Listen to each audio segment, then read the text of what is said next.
Dr. Johnson knew that there were stories of giant monkeys existing, and for both Kong and Godzilla to appear at the same time was interesting.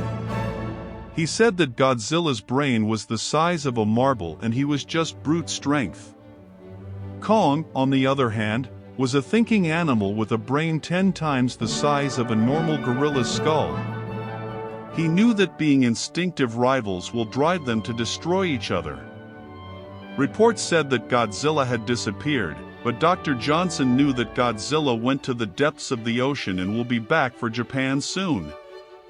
Japan's military was at full strength and evacuations were underway, but the government saw Kong as a threat just as much as Godzilla was.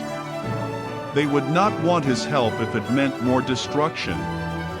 A ship was towing Kong tied to a raft across the ocean to Japan, with dynamite tied to the raft as a countermeasure in case he went wild.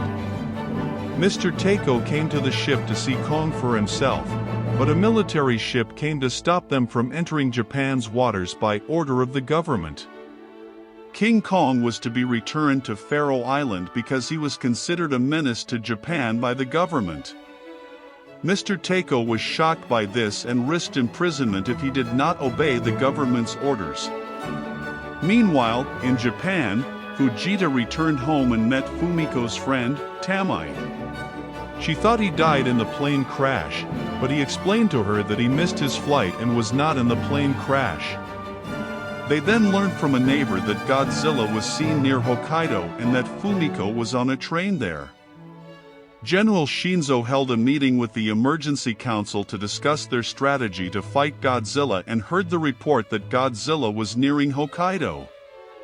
General Shinzo said that they might need the atom bomb, but the government wanted this to be the last resort. Godzilla was already on land and was approaching a train that was traveling on a line along the coast. The passengers fled the train into buses and trucks and Godzilla moved further inland. Fujita drove to the train station and met a roadblock of evacuees. Fujita ignored the officer there and drove off to find her despite Godzilla being there.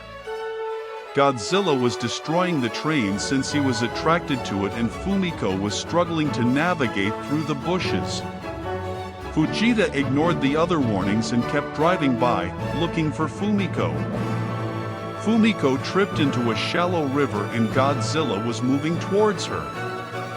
Fujita found Fumiko clinging to a rock on the riverbank and rescued her. Godzilla ignored them and continued along the train tracks.